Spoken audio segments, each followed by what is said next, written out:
Her father sold her naked by the river, and the lonely Alpha King at 40 said, "She shall be my wife." Between those two moments lives a story the kingdom will tell for generations.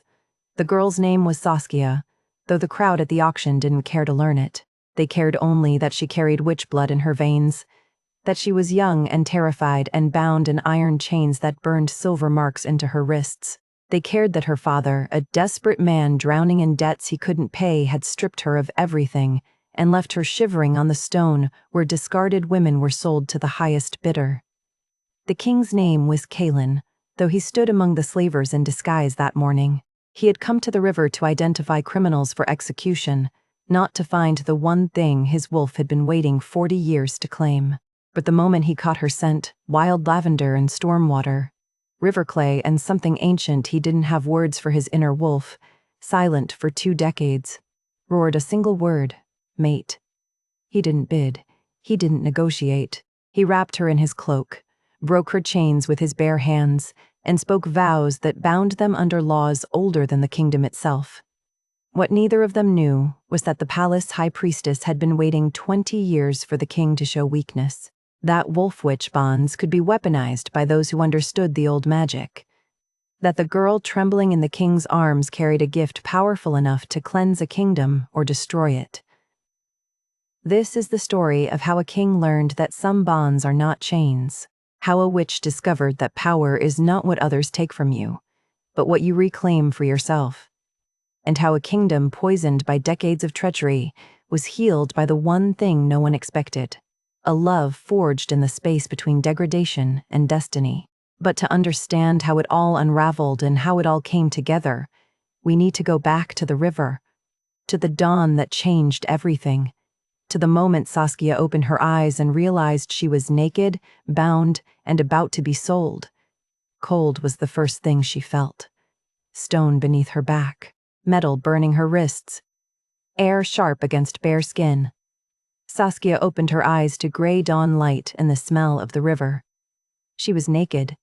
The realization came slow, filtered through the fog in her head. Her father had struck her. She remembered that much. The brothel's back room, Mara's voice calling her name, sharp with warning, then his fist and darkness. Now this. Iron chains bound her wrists above her head, locked to a ring embedded in the auction stone. The metal seared her skin where it touched, a pain that went deeper than flesh. She could feel her magic recoiling from it, curling tight and small inside her chest like a wounded animal. The river whispered 20 feet away, close enough to hear but impossibly far. She couldn't reach it, couldn't call to it. The iron made sure of that. Voices surrounded her. Men's voices, laughter, the wet sound of coin changing hands. She turned her head and saw the crowd. 30 men, maybe more. Slavers in leather and mud-stained cloaks, merchants with hungry eyes, collectors who paid premium prices for girls like her, girls with witch blood, girls who were supposed to be rare. Her father stood at the edge of the platform, talking to a man in a hooded cloak. Money passed between them. Her father pocketed it without looking at her. She had known he was desperate. She had not known he was this. 18 years old, her father called out, his voice carrying across the water, untouched. Pure witch lineage, her mother was a river witch of the old bloodlines. Look at the marks. He gestured to her body. Saskia's stomach turned. They had painted runes on her skin while she was unconscious. Crude symbols meant to prove her heritage, drawn in something dark that smelled like ash and copper. The marks crawled across her shoulders, down her ribs, circling her thighs like chains. The crowd pressed closer. Eyes dragged over her, assessing, appraising. She fixed her gaze on the river and forced herself to breathe. Yesterday, Mara had told her the truth. Her mother had not been a serving girl who died of fever, as Saskia had been told her entire life. She had been a water witch, powerful, hunted. She had traded her body to a nobleman for a single night of protection, then disappeared into the river when she realized she carried his child. That nobleman was Saskia's father, and he had returned 20 years later to collect what he believed he was owed. She can heal, her father continued, lying now. She can call water from stone. She can... She can do nothing, someone in the crowd interrupted. Not with iron on her. Remove the iron after purchase, her father said smoothly. I'll provide instructions for controlling her magic. She's docile, well-trained, knows her place. Saskia's jaw tightened. She would not beg, she would not weep, she would give them nothing. The bidding started. Voices shouted numbers she couldn't follow. Gold, silver, livestock, land. Men bartering for her like she was a bolt of cloth or a horse gone lame. Her father nodded along, encouraging higher offers, his face flushed with drink and desperation. She closed her eyes and tried to find the part of herself that could still feel the river. The water sang just beyond her reach, cool and wild and impossibly free. If she could just touch it, if the iron weren't burning through her veins, silencing everything that made her more than flesh. The air changed. It happened all at once. Pressure dropped. The crowd's voices cut off mid-shout. Saskia's eyes snapped open. Wolves throughout the market were dropping to their knees. Not collapsing, not stumbling. Dropping, as if something invisible had reached down and pressed them into the mud. Their heads bowed, their shoulders curled inward. Submission, instant and absolute. A man walked through the crowd. He wore merchant's clothes, simple, dark, nothing to mark him as different from the slavers around him.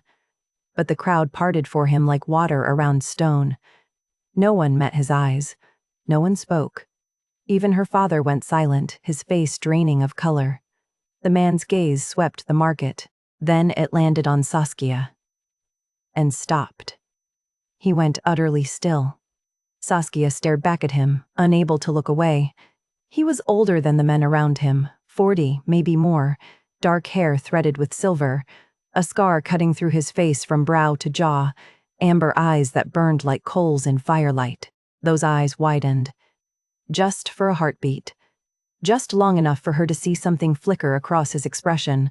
Shock, recognition, something too raw to name. Then his face went blank.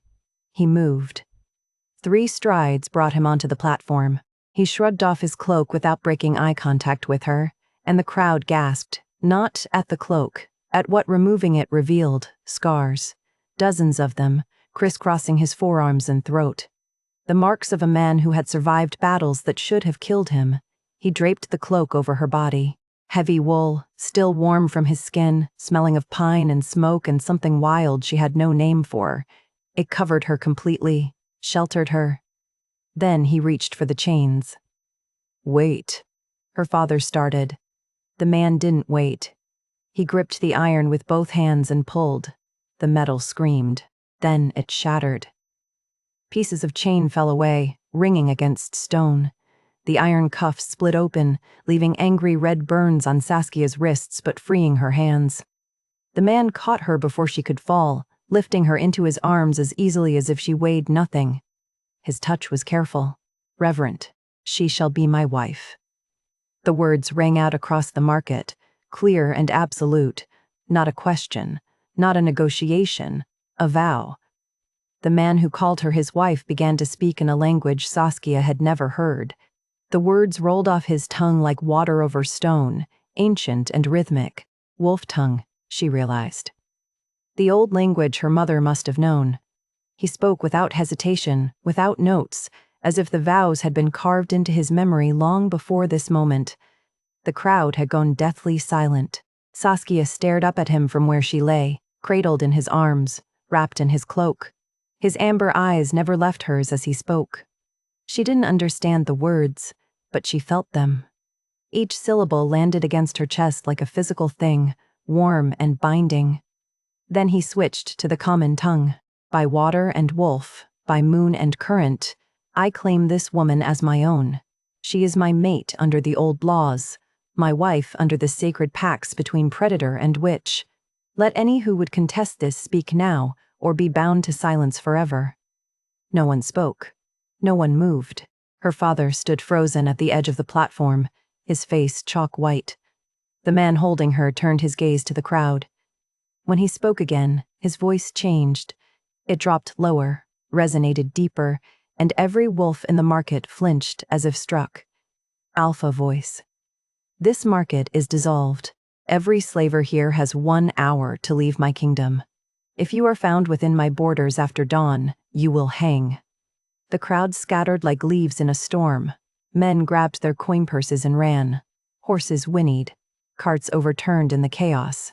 Within moments, the only people left standing were Saskia, the man who held her, and her father. Torvin took a stumbling step forward. His hands shook. You can't just, I have a right to payment. She's mine. I raised her. You sold her. 2 words. Flat. Final. Torvin's mouth worked soundlessly. Then his greed found his voice again. I had debts. I know what you needed. The man's grip on Saskia tightened fractionally, careful not to hurt her but unmistakably protective. And I am offering you a choice. Exile or execution. Choose now. You can't execute me I am King Caelan of the Northern Kingdom. The words were spoken quietly, but they landed like thunder. And you just sold a woman your own daughter at an illegal flesh market operating within my borders. I can execute you for that. I can execute you for breathing. Choose, King. The word ricocheted through Saskia's mind. The man holding her wasn't a merchant, wasn't a collector. He was the king. The scarred king. The silent wolf. The man who had spent 20 years purging his kingdom of corruption and left a trail of bodies behind him. And he had just married her. Her father's face crumpled. Not with remorse. With calculation. He was weighing his options, measuring whether he could bargain, whether he could leverage this situation into something profitable. Saskia felt something cold and final settle in her chest. Her father looked at her one last time, not with love, not with regret, with resentment because she had cost him his last chance at wealth. Then he turned and ran. Caelan watched him go without expression. When Torvin disappeared into the tree line, the king's shoulders dropped fractionally, as if releasing tension Saskia hadn't seen him holding. He looked down at her. Can you stand? Saskia didn't know. She tried to move and found her legs wouldn't cooperate. The iron had done something to her, drained her in ways that went deeper than muscle. She shook her head mutely. Then I'll carry you. He lifted her more securely in his arms and began to walk. The forest swallowed them. Trees rose on either side, their branches filtering the early morning light into soft green shadows. Saskia could hear the river following them, running parallel to their path. Birds called overhead. The world smelled like pine sap and damp earth, and the cloak wrapped around her body. She should have been terrified. She was being carried through the woods by a strange man, a king who had just claimed her as his wife in a language she didn't speak. But his arms were steady. His heartbeat was calm. And something about the way he held her, careful and reverent, made her feel safer than she had in 18 years. Where are you taking me? Her voice came out hoarse. The palace. Why? He glanced down at her. For the first time, she saw uncertainty flicker across his face. Because you're my wife now, and because you're hurt. He paused. And because if I leave you here, someone else will find you. Saskia closed her eyes. Wife. The word didn't feel real. Nothing about this felt real. I don't understand what's happening. Neither do I. His voice was softer now, almost gentle. But we'll figure it out. They walked in silence after that. Saskia let herself drift, exhaustion pulling at the edges of her consciousness. The king's arms never wavered. He carried her as if she weighed nothing, as if he could walk forever and never tire. When the palace came into view, Saskia's eyes snapped open. It was massive. White stone towers rising against the sky, banners snapping in the wind, walls that looked thick enough to withstand a siege. Guards stood at attention along the ramparts. Servants moved through courtyards. This was power made visible, and Saskia had just been carried into the heart of it, wrapped in nothing but a cloak. The guards at the gate stared as Caelan passed. None of them spoke. None of them questioned him. They simply bowed and stepped aside. Inside, the palace was all polished stone and tapestries and the scent of beeswax candles. Caelan carried her up a winding staircase, down a corridor, and finally stopped before a heavy wooden door. He pushed it open with his shoulder. The room beyond was round, clearly part of a tower. Tall windows overlooked the forest and, in the distance, the glimmer of the Blackwater River. A bed stood against one wall, piled with blankets. A fireplace waited cold and dark. Simple furniture, clean lines, nothing ostentatious. Caelan set her gently on the bed. Then he stepped back, putting distance between them. "This room is yours," he said. "No one will enter without your permission. I'll send healers for your burns and seamstresses with clothing." The door locks from the inside. He reached into his pocket and produced a key, setting it on the bedside table. "This is the only key. It's yours." Saskia stared at the key. At the door. At him. "I don't understand. You don't owe me anything." His voice was careful, measured. "I know what you just survived. I know what it means to wake up in chains, to be sold like livestock. I won't add to that. This room is yours. Your body is yours. Your choices are yours. But you said I'm your wife." "You are. Under the old laws, the vows are binding." He met her eyes. "But that doesn't mean I own you. It means I protect you. It means no one else can touch you. It means you're safe." Safe. The word felt foreign, dangerous, like something that would be ripped away the moment she believed it. "Why?" she whispered. Caelan's jaw tightened. For a long moment, he didn't answer. When he finally spoke, his voice was rough. "Because my wolf recognized you, and I've learned to trust my wolf." He moved toward the door. "I'll send the healers. Rest. We'll talk more when you're ready." He stepped into the hallway. "Wait." He stopped, hand on the doorframe, but didn't turn around. "What's your name?" Saskia asked. "Your real name, not your title." His shoulders shifted. "Caelan." "Caelan," she repeated softly. He left without another word. The door clicked shut behind him. Saskia sat alone in the tower room, wrapped in a king's cloak, staring at the key on the table. She picked it up with trembling fingers. The metal was warm from his pocket. Heavy, real. She stood on shaking legs, crossed to the door and turned the lock. The bolt slid home with a solid thunk. Then she sank to the floor, her back against the wood, and stared at the river in the distance through the window.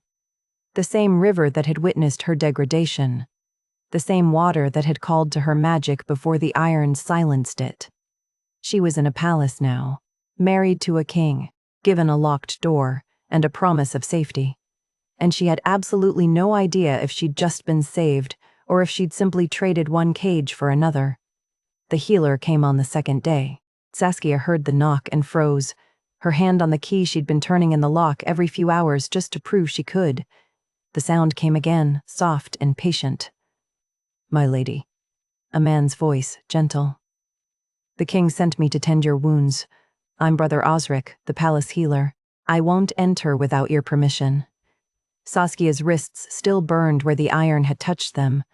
The pain had kept her awake both nights, a constant reminder that she was real. This was real. She hadn't dreamed any of it.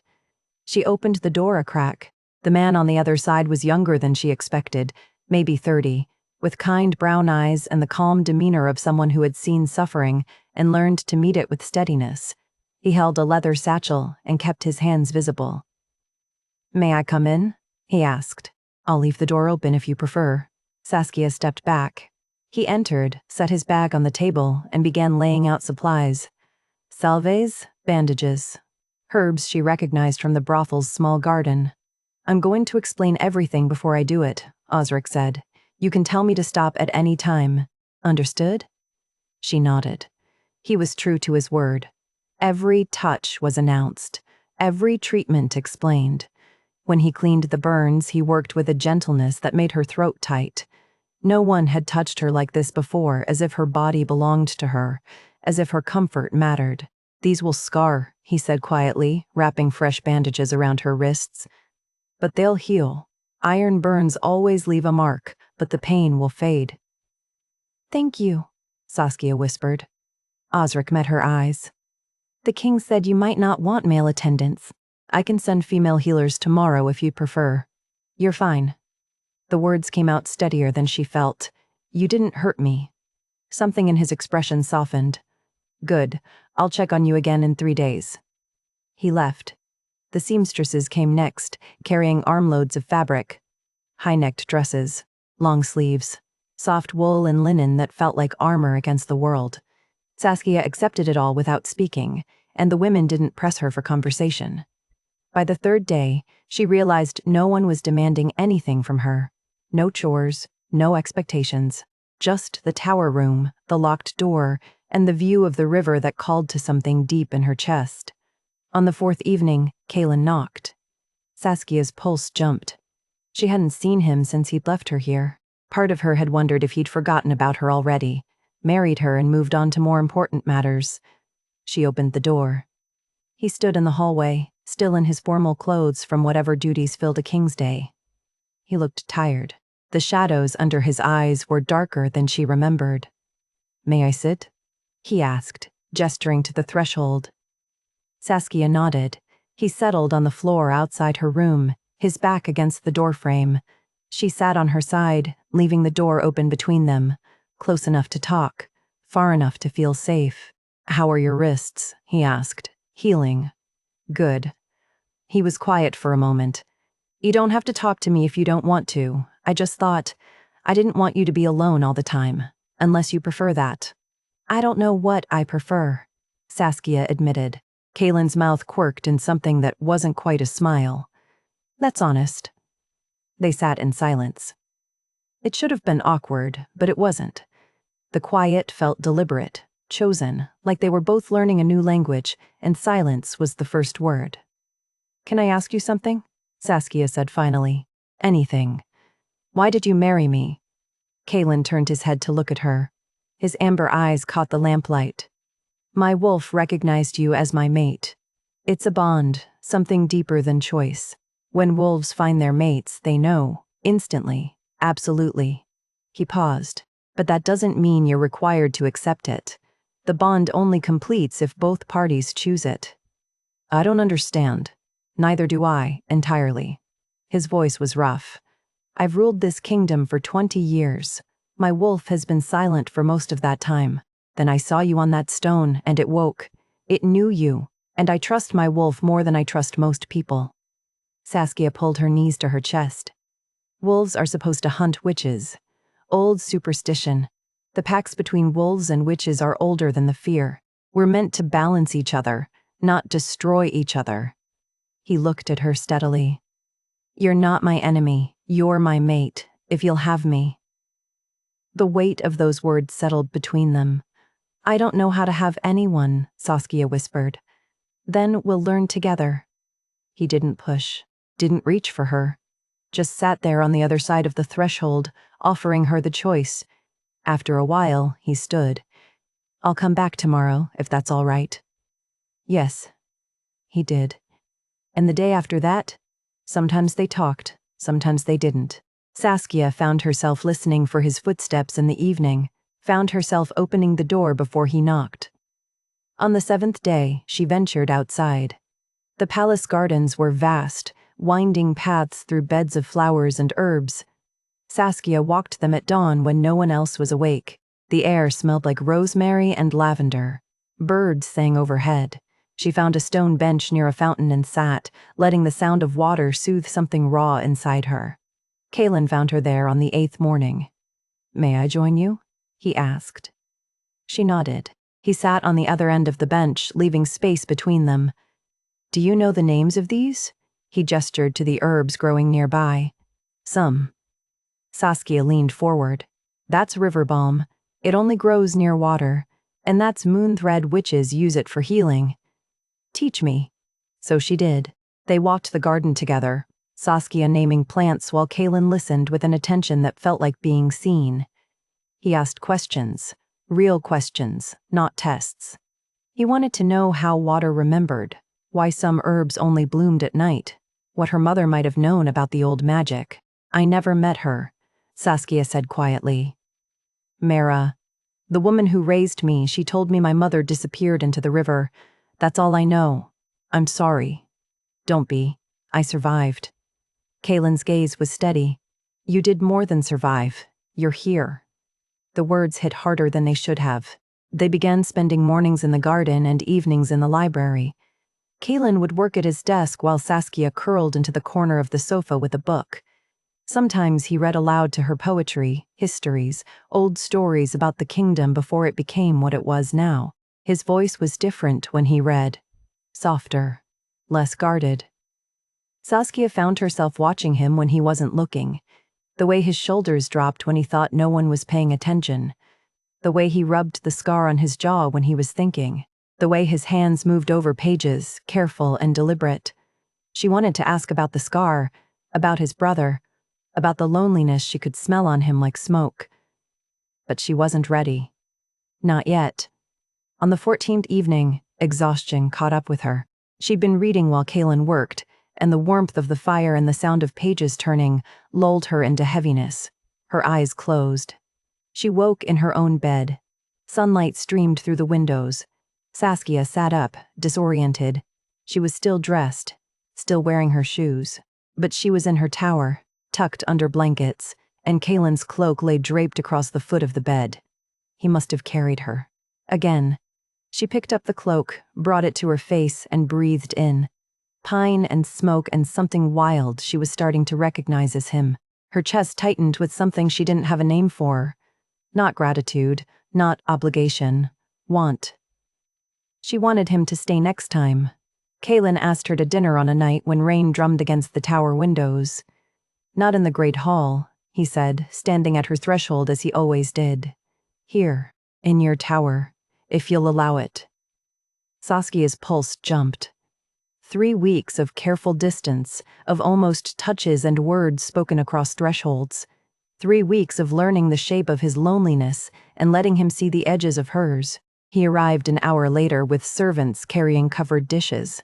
The smell of roasted meat and herbs filled her room. Caelan dismissed the servants with a nod, then set the table himself. His movements were careful, deliberate, as if he was aware of every inch of space between them. They sat across from each other. Candlelight made shadows dance across his scarred face. "Tell me about the women who raised you," Caelan said quietly. Saskia's fingers tightened on her fork. She hadn't expected him to ask, hadn't expected to want to answer. "Mara ran the brothel," she began. "She wasn't cruel. She was practical. It was the only economy available to women with nothing." The words came slowly at first, then easier. "She taught me to read, to recognize when a man's smile didn't reach his eyes, to survive." "Did she know about your mother?" "She knew enough to be afraid." Saskia looked down at her plate. "My mother traded her body for one night of protection, then disappeared into the river when she realized she was carrying me. Mara said witches who stayed in one place too long ended up burned or drowned."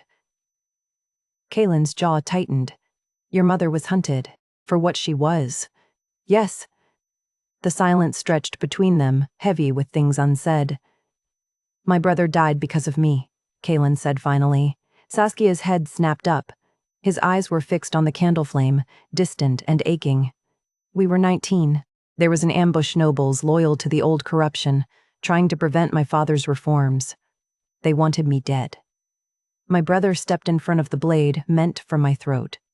His hand moved to the scar on his face, an unconscious gesture. "I got this." He bled out in my arms. "I'm sorry." "Don't be." His gaze found hers. "I'm telling you because you shared your ghosts. It's only fair I share mine." Something in Saskia's chest loosened. They were trading secrets like currency, building trust one confession at a time. "Can I ask you something?" she said. "Anything. What happens if the bond isn't completed? If I never—" She trailed off, unable to finish the sentence. Caelan set down his wineglass. "Nothing happens. The bond exists whether we complete it or not. My wolf knows you're my mate. That won't change. But without the claiming bite, the connection stays incomplete. Potential, not realized." "Does it hurt you? To leave it unfinished?" His expression shifted, vulnerability bleeding through the cracks in his careful control. "My wolf wants to claim you, wants to hear you call me mate, wants to protect you so fiercely it's hard to breathe sometimes." He paused. But I won't push you. Ever. The bond is only complete if we both choose it. Saskia's throat tightened. I'm afraid. Of me. Of wanting something I don't deserve. The words hung in the air between them. Caelan stood slowly, moved around the table, and stopped an arm's length away. Close enough that she could smell pine and smoke, far enough that she didn't feel trapped. May I? He asked, holding out his hand. Saskia stared at his scarred knuckles, remembering the way he'd broken her chains with those hands, the way he'd carried her without asking for anything in return. She placed her hand in his. The contact sent warmth racing up her arm. Caelan's thumb traced the faded scars on her wrist where the iron had burned her. His touch was impossibly gentle. You deserve everything, he said quietly. Safety, choice, a life where no one ever makes you feel small again. His eyes met hers, amber gold and steady. And if you never want more than this, dinners and threshold conversations and morning walks through the garden, that's enough. You're enough. Saskia's breath caught. She should pull her hand away. Should retreat behind the walls she'd spent 18 years building. But she didn't want to. She wanted this. Wanted him. The realization terrified her. I don't know how to do this, she whispered. Neither do I. A small smile tugged at his mouth. We'll figure it out together. They stood like that for a long moment, hands joined, the space between them charged with everything they weren't saying. Then Caelan stepped back, releasing her. I should go. It's late. Saskia's wolf whined softly in her chest, a sound of protest she didn't voice aloud. Don't leave. Something inside her pleaded. Stay. But the words stuck in her throat. She nodded instead, watching as he moved toward the door. He paused at the threshold, looked back. Thank you for dinner, Saskia managed. Thank you for letting me in. After he left, Saskia stood in the center of her tower room, staring at her hand. She could still feel the warmth of his touch, still smell pine and smoke in the air. That night, she dreamed of silver water and amber eyes, of a wolf's patient gaze, of hands that broke chains and held her like she was something precious. She woke before dawn, restless and aching with longing she had no name for. The next evening, when Caelan knocked, Saskia opened the door faster than usual. Will you read to me tonight? She asked before he could speak. Something in his expression softened. Of course. They settled into the library's familiar rhythm, him at his desk, her on the sofa. But tonight, Saskia found herself watching him instead of her book. The way candlelight caught in his silver-threaded hair. The way his shoulders dropped when he thought she wasn't looking. The scar that cut through his jaw, a reminder that he'd survived things that should have killed him. Saskia? She blinked. Caelan was watching her, a book open in his hands. Sorry, I was thinking. About? About how I want you closer. About how I'm tired of being afraid. Nothing important. He didn't press, just began to read, his voice low and steady, washing over her like water. She let her eyes drift closed, let herself sink into the sound. Exhaustion pulled at her, the warmth of the fire, the cadence of his words. Her body went heavy. Sleep took her. When she woke, she was in her own bed again, tucked under blankets, still wearing her dress and shoes. But this time, something was different. Caelan sat in the chair beside her bed, his head tipped back against the wall, eyes closed. Asleep. He'd stayed. Saskia's chest tightened with an emotion so fierce it stole her breath. She should wake him, should send him back to his own chambers. But she didn't want to. Instead, she whispered into the darkness, "Will you stay? Until I fall back asleep?" His eyes opened immediately. Alert, present. Always, he said. Caelan came for her at sunset, when the sky bled orange and gold over the palace walls. There's something I want to show you, he said from her threshold. His voice was different tonight, rougher, like he was holding something back. Saskia followed him through corridors she'd never walked before, down stone steps that curved toward the east wing. The air grew warmer, thick with the scent of earth and green things growing. Caelan pushed open a heavy wooden door. The garden beyond stole her breath. It was small, enclosed by high walls covered in climbing vines. A fountain murmured in the center, and everywhere grew flowers she recognized from Mara's stories, river flowers. The kind her mother would have known, night-blooming silverbell, moonthread vines, water starflower with its delicate white petals. "You did this," Saskia whispered. "I had the royal gardeners cultivate them. They said these plants are nearly extinct, your mother's bloodline." Caelan's gaze was steady on her face. "I thought you might want to see them." Saskia moved forward as if pulled by invisible threads. The flowers were closed, waiting for darkness. She knelt beside a patch of silverbell and reached out. The moment her fingers brushed the petals, light exploded. Silver. Pure and bright and impossible. The flowers opened all at once, blooming under her touch, and the light spread from the silverbell to the moonthread to the water starflower, igniting the entire garden in luminous silver-white radiance. Magic. Her magic, surging back after a month of silence. Saskia laughed. The sound burst out of her, unexpected and uncontained. Joy, pure and bright as the flowers glowing around her. She touched another plant and watched it bloom. Then another. The garden came alive under her hands, responding to something in her blood that the iron had tried to destroy but couldn't kill. She was still kneeling in the grass, laughing, when Caelan's hand caught hers. He pulled her to her feet, drew her close. His other hand came up to cup her face, thumb brushing her cheekbone. "I've never heard you laugh like that," he said softly. Saskia's breath caught. They were standing so close, close enough that she could see the amber flecks in his eyes, close enough to feel the warmth radiating from his skin, close enough that her wolf pressed against her thoughts with a single aching word: mate. "I want to complete the bond," Caelan said. The world went still, not because my wolf demands it, not because we're married under the old laws. His voice dropped lower, raw and honest. "Because I love you. Because I've loved you since the moment I saw you on that stone, and every moment since. Because I want to spend the rest of my life watching you bloom the way these flowers bloom. Because you're mine, and I'm yours, and I don't want to wait anymore." Saskia's hands fisted in his shirt. She should say something, should tell him she wasn't ready, that she was still afraid, that she didn't know how to be loved. Instead, she kissed him. She rose on her toes and pressed her mouth to his, and the world ignited the way the flowers had sudden and brilliant and overwhelming. Caelan made a sound low in his throat, something between a growl and a groan, and his arms came around her, pulling her flush against him. The kiss was nothing like the careful, measured way they'd been circling each other for weeks. It was desperate. Hungry.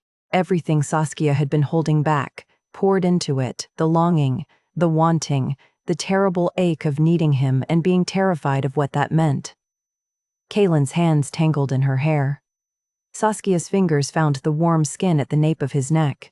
They stumbled backward, still kissing, until they reached the garden wall.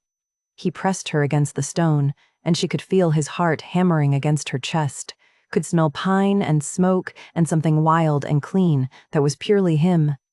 Her wolf strained toward his. "Mate," it whispered. "Ours. Claim." "My tower," Saskia managed between kisses. "We should." Caelan didn't need her to finish. He swept her into his arms, carried her through the palace corridors with a speed that made servants scatter. By the time they reached her tower, Saskia's lips were swollen and her hands were shaking. He set her down on the balcony. Moonlight poured over them, silver and cool. "Are you sure?" he asked, his voice rough. Saskia nodded. Words had left her. There was only this, the pull between them, the bond humming just beneath her skin, the overwhelming certainty that she wanted him more than she'd ever wanted anything. Caelan tilted his head to the side, baring his throat. The claiming bite. The final seal of the mate bond. Saskia's wolf surged forward, eager and certain. She leaned in, her teeth grazing the warm skin of his neck. His pulse jumped beneath her lips. She could smell his scent, taste salt and something darker. Her teeth pressed down, almost breaking skin. and she froze. What if? The thought slammed into her like ice water. What if Mara had been wrong?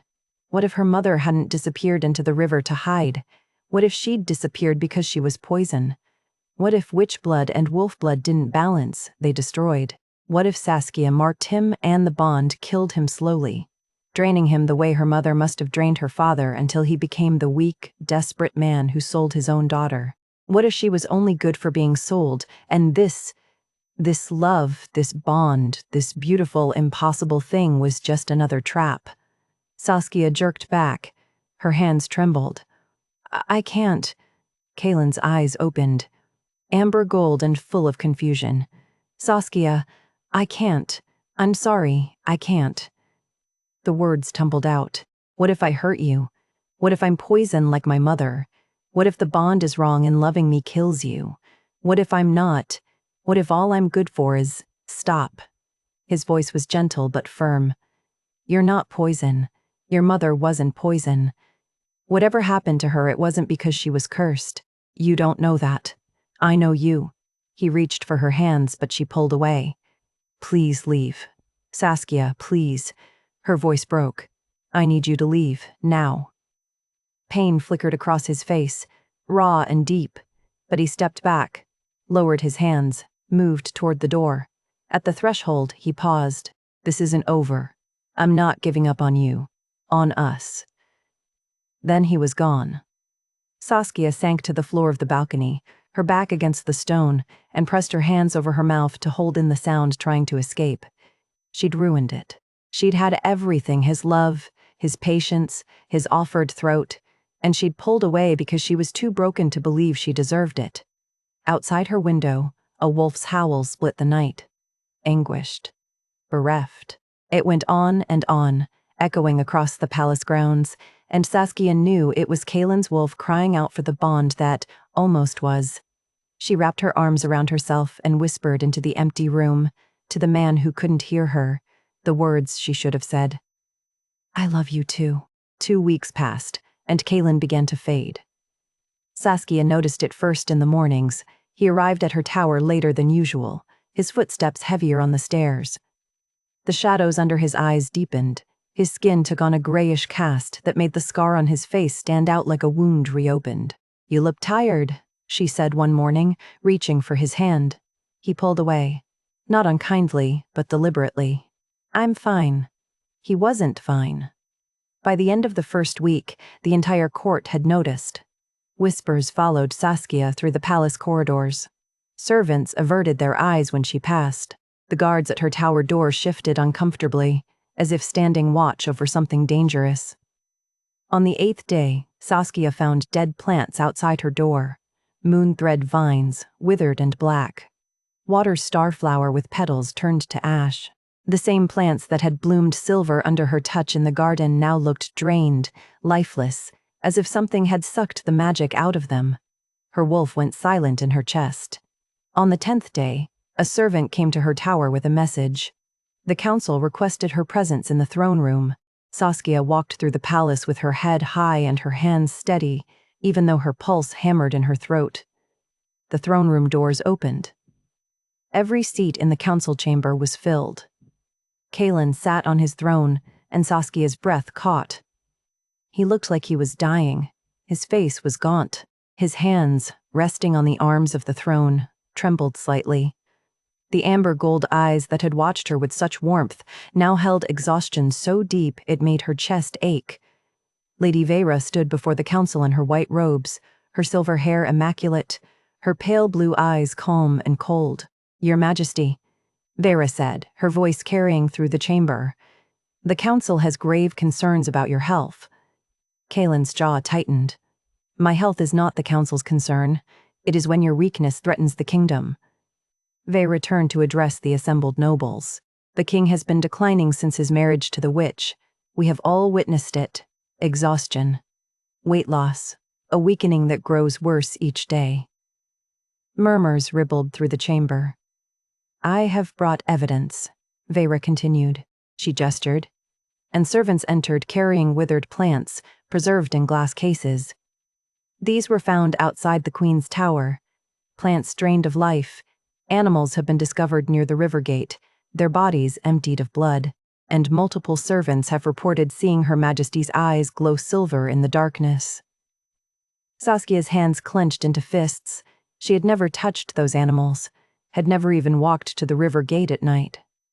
"This is a lie," she said, her voice clear despite the fear crawling up her spine. Vera's smile was gentle, pitying. "Is it? Wolf witch bonds are ancient and powerful, but they are also dangerous when incomplete. The bond between you and the king exists but remains unsealed. That incomplete connection is draining his life force, whether you intend it or not." "No," Saskia looked at Caelan. Tell them it's not true." Caelan opened his mouth, closed it. His eyes met hers, and in them she saw something that shattered her. Doubt. Not doubt in her character, not doubt in her intentions, but doubt in the bond itself. Doubt in whether loving her was killing him.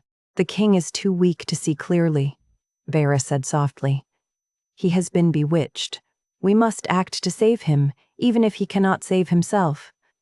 "What are you suggesting?" asked Lord Petter, a young noble Saskia had seen watching her with suspicious eyes. "The marriage must be annulled. The bond must be broken. It is the only way to save our king's life." The council erupted in argument. Voices rose, some in agreement, others in protest. Through it all, Caelan sat silent, his gaze fixed on Saskia. She felt it then, the connection between them, faint but present, humming beneath her skin. And through that connection she felt his fear, not of her, of losing her, of dying and leaving her alone, of the bond being wrong when his wolf insisted it was right. The chamber doors closed behind her as she fled.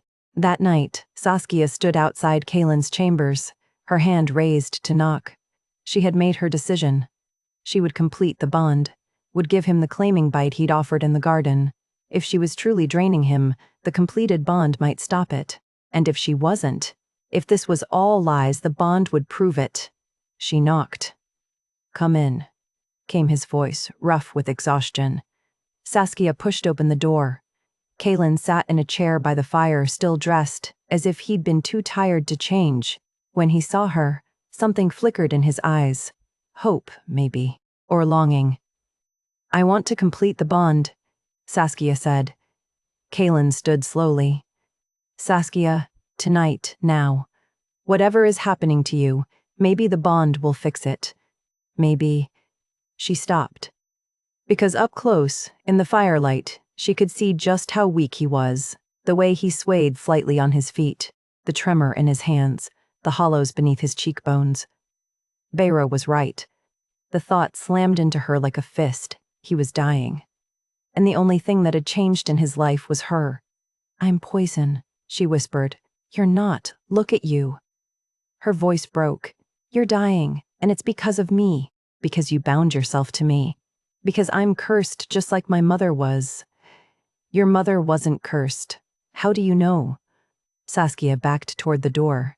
"How do you know she didn't drain my father the same way I'm draining you? How do you know that's not why she ran?" Caelan reached for her. "Saskia, please, I'm leaving." "No." The word came out harsh, desperate. But when he tried to step forward, his legs buckled. He caught himself on the chair, breathing hard, too weak to stop her. The realization broke something in Saskia's chest. "I'm sorry," she whispered.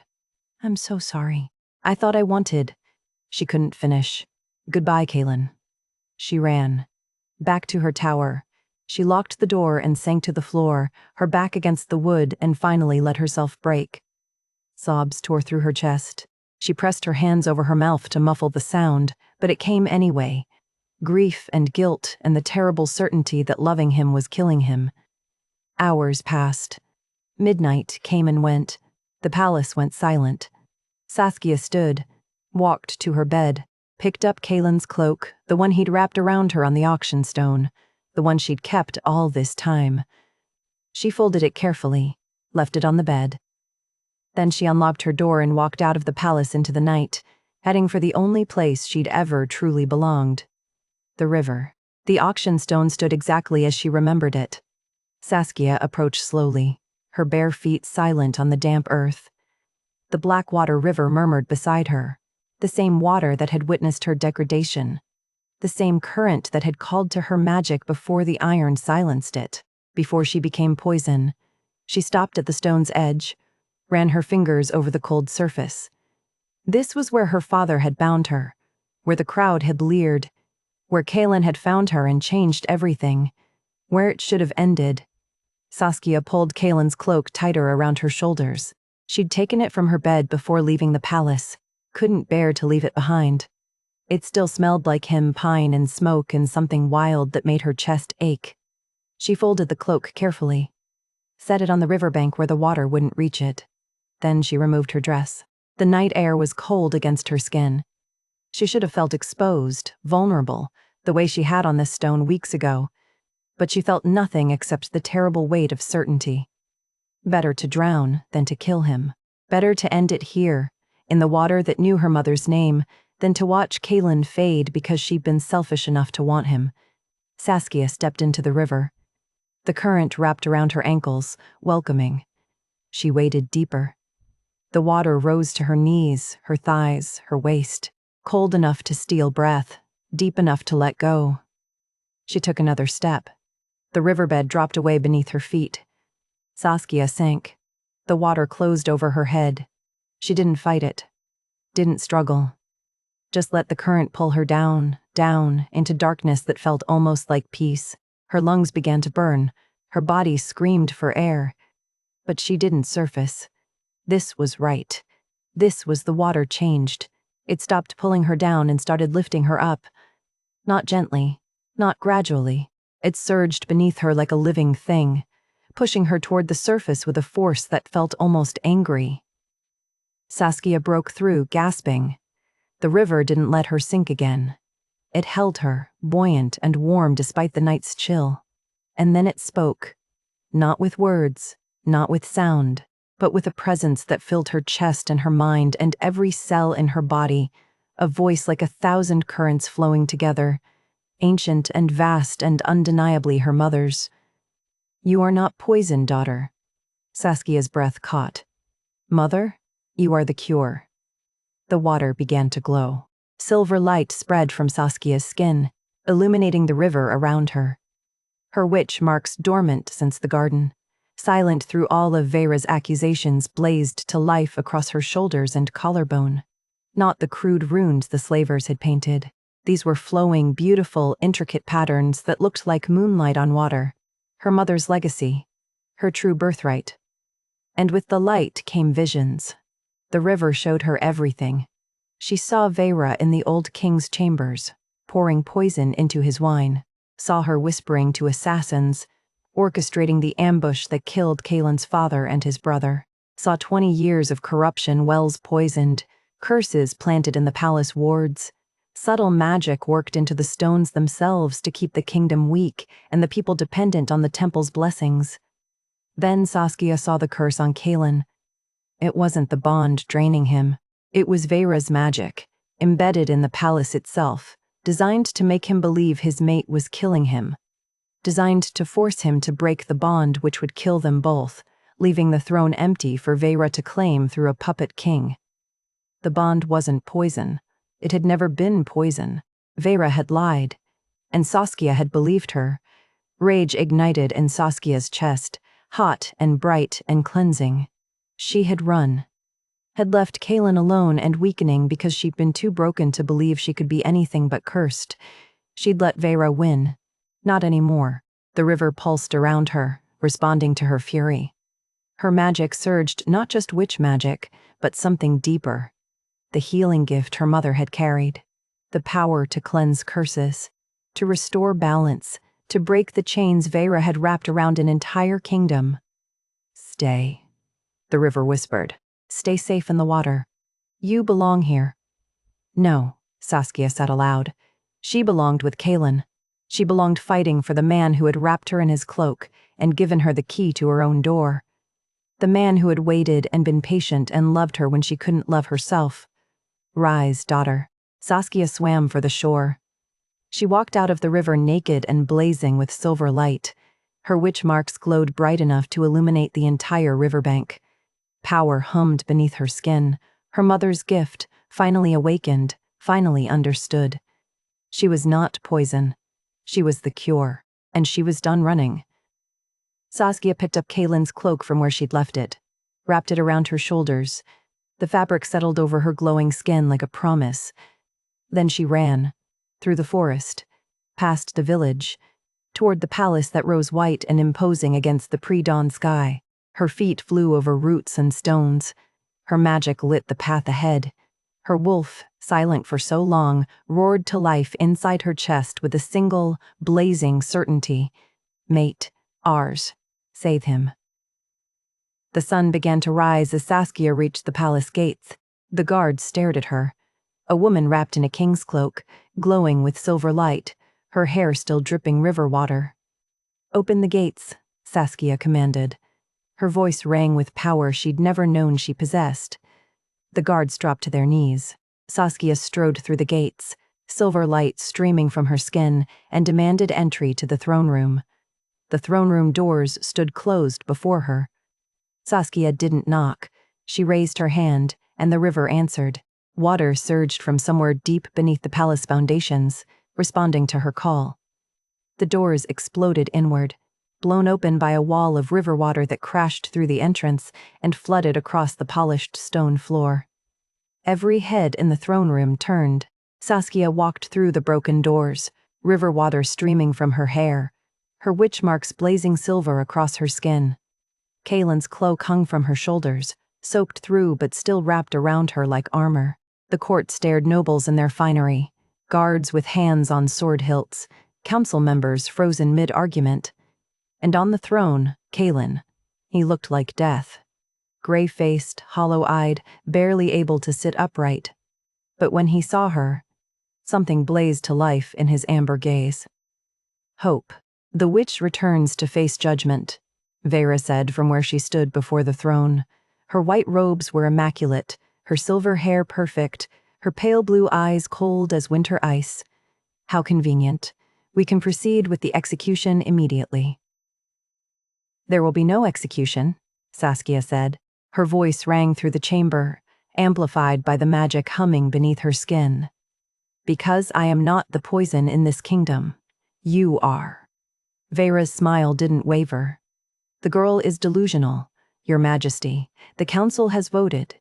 The bond must be broken to save your life." "No." Caelan's voice was rough but firm. "I told you, I would rather die bound to her than live without her." "Then you doom this kingdom to—" Saskia raised her hand. The river answered. Water poured through the throne room not violently, but deliberately, rising ankle-deep across the entire floor. It flowed around pillars, lapped at the base of the throne, soaked through expensive carpets and noble boots. The court gasped and stumbled backward. But Saskia wasn't finished. "The river remembers," she said quietly. "Water holds memory. Every secret, every crime, every drop of poison poured into wells and bloodstreams for 20 years. The water began to glow. Silver light spread through the flooded throne room, and images appeared on the water's surface like reflections in a mirror. The court watched, transfixed, as the river showed them everything. Vera in the old king's chambers, pouring poison into his wine. Her hands signing documents to assassins. Her magic weaving curses into the palace wards.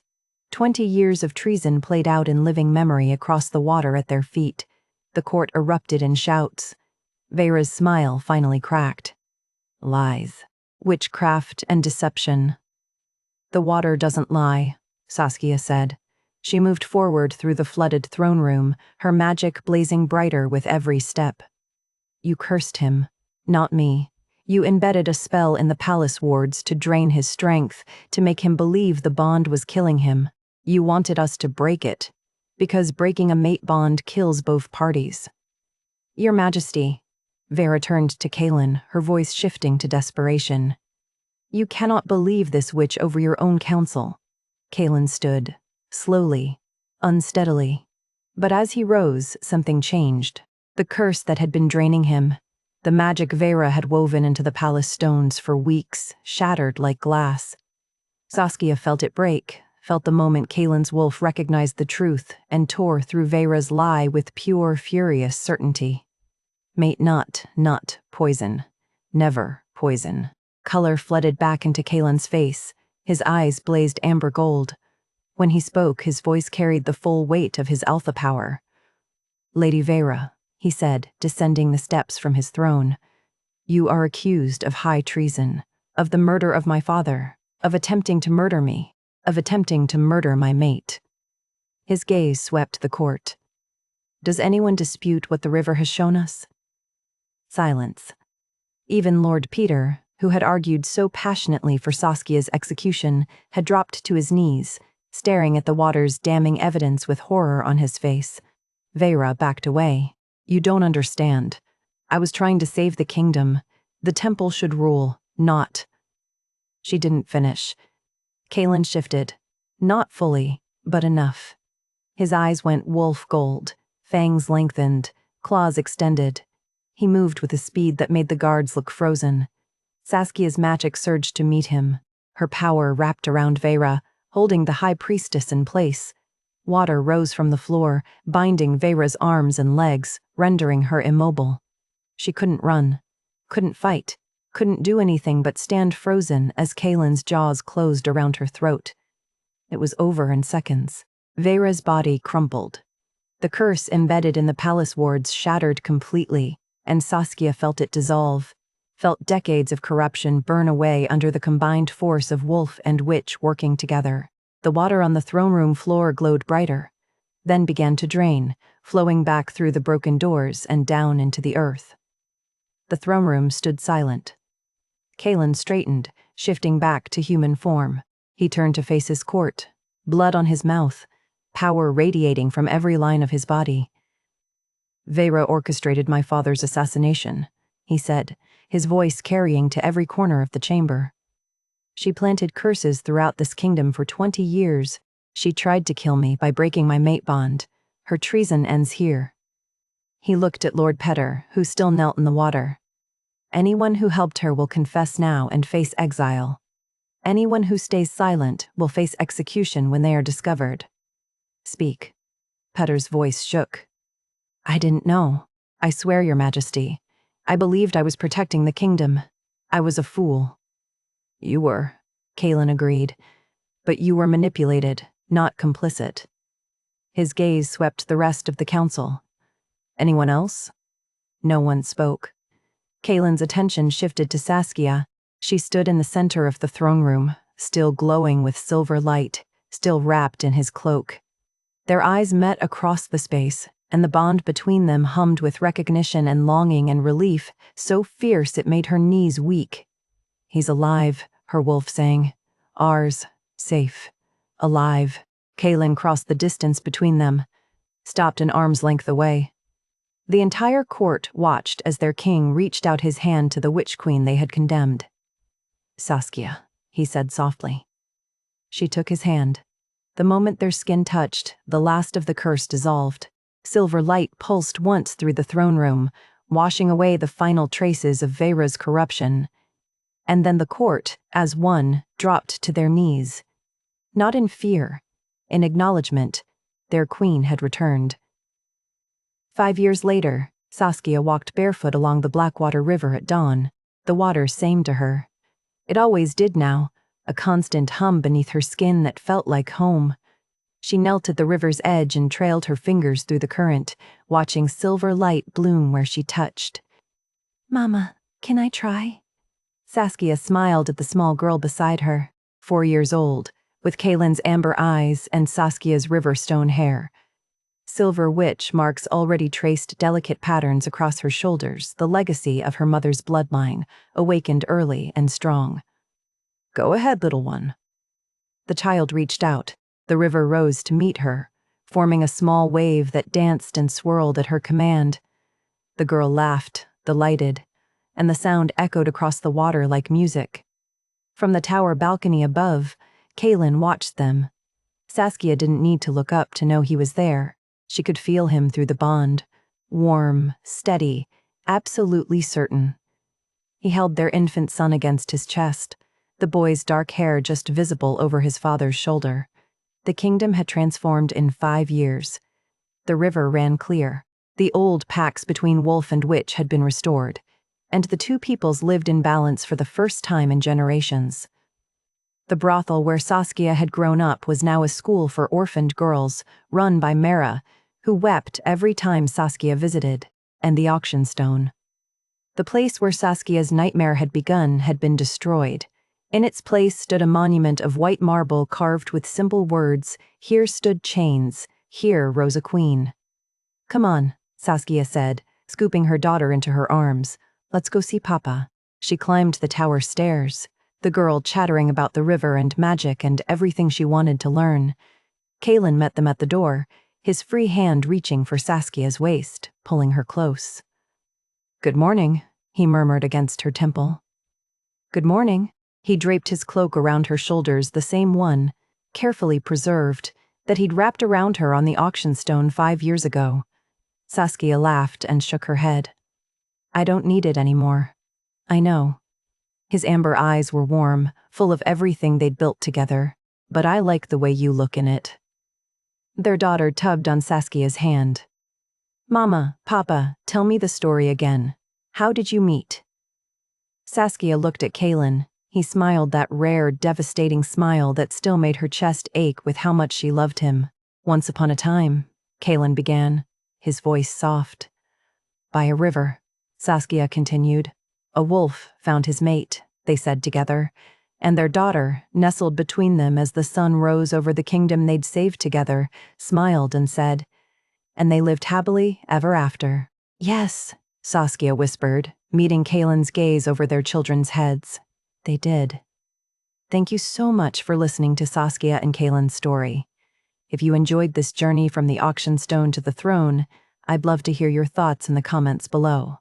Don't forget to subscribe for more stories of fated mates, forbidden magic, and love that conquers all, because sometimes the bonds we fear the most are the ones that carry us home.